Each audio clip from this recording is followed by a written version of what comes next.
Video में हम लोग प्रश्नावली 6.3 का बाकी 4 क्वेश्चन हल कर लिए थे। इसमें 5वां क्वेश्चन से हम शुरुआत करते हैं। 5वां क्वेश्चन है त्रिभुज PQR की भुजाओं PR और QR पर क्रमशः बिंदु S और T इस प्रकार स्थित है कि कोण P बराबर है कोण RDS का। दर्शाना है या दर्शाइए कि RPQ समरूप है त्रिभुज RDS का। यहाँ इस फिगर में देखिए त्रिभुज PQR है जिसमें दो बिंदु S और T इस प्रकार स्थित है कि S बिंदु PR पर है और T बिंदु QR पर है और कोण P और कोण RTS बराबर है, जिसको हमने इंडिकेट किया है P बराबर है RTS का। अब हमको जो दो त्रिभुज समरूप सिद्ध करना है वो त्रिभुज लेंगे, त्रिभुज RPQ और त्रिभुज RTS में, जिसमें RPQ और RTS ये दिया हुआ है, क्योंकि P कोण के लिए हम लिखेंगे RPQ और RTS ये दिया हुआ है क्वेश्चन में। और एक चीज कोण R, देखिए ये कोण R जो है वो त्रिभुज PQR में भी है और त्रिभुज STR या TRS में भी है। तो कोण R इक्वल कोण R ये उपयुक्त कोण है, ये दोनों में कोण R को आप ये भी लिख सकते हैं PQR त्रिभुज में PRQ और ये RTS त्रिभुज में कोण TRS। तो एक त्रिभुज के दो कोण दूसरे त्रिभुज के दो कोण के बराबर है, तो सब A समरूपता की कसौटी से दोनों त्रिभुज क्या हो गया, समरूप सिद्ध हो गया।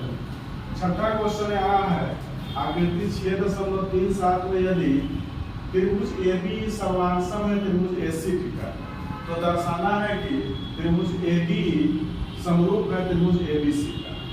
इस आकृति में देखिए आकृति है ABC त्रिभुज है और ADE त्रिभुज है।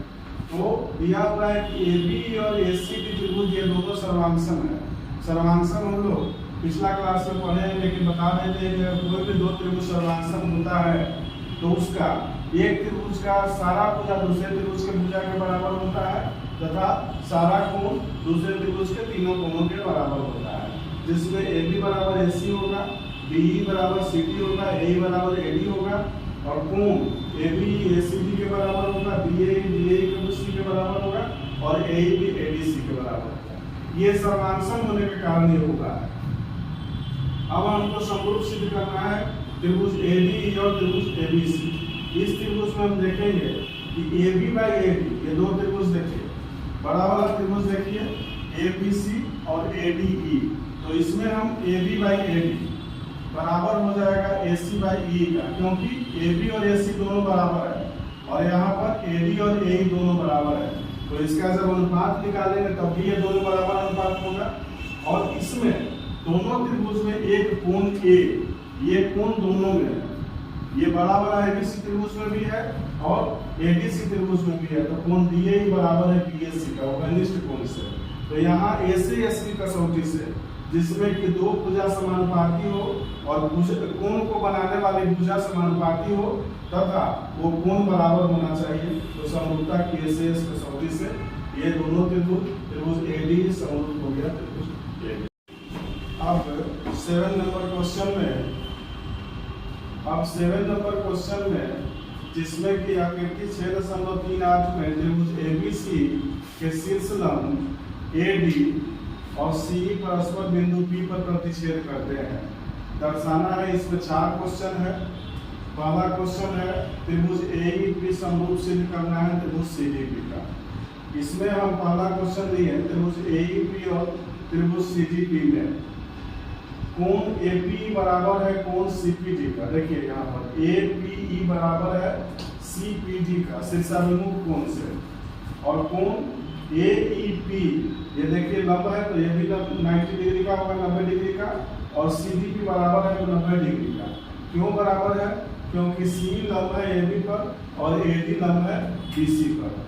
दो कोण बराबर है, त्रिभुज AEP का दो कोण त्रिभुज CDP के दो कोण के बराबर है, इसलिए समरूपता की एक कसौटी से दोनों त्रिभुज AEP और त्रिभुज CDP समरूप हो गया। दूसरा क्वेश्चन है त्रिभुज ABD समरूप है त्रिभुज, पहला क्वेश्चन हो गया। दूसरा क्वेश्चन है त्रिभुज ABD समरूप है त्रिभुज CBE का। अब ABD और CBE ध्यान दीजिएगा, इसमें ABD और CBE, इसमें ADB बराबर है CEB का, ADB ये 90 डिग्री और CEB ये भी 90 डिग्री, क्योंकि AD लंब है BC पर और C लंब है AB पर। और दो कोण ABD और CD, ABD और CDE ये दोनों कोण CBE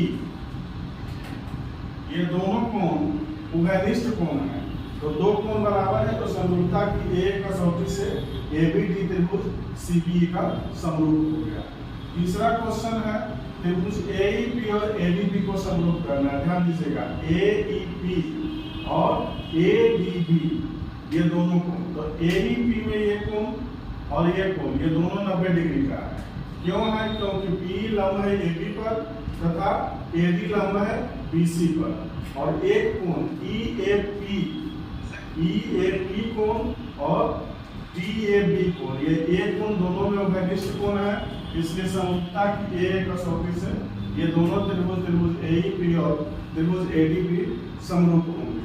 चौथा लास्ट क्वेश्चन है त्रिभुज PDC समरूप करना है हमको त्रिभुज BEC में। तो इसमें भी देखिए PDC ये भी लंब होने के कारण और BEC ये लंब होने के कारण क्या है 90 डिग्री का होगा, ये 90 डिग्री के बराबर होता है।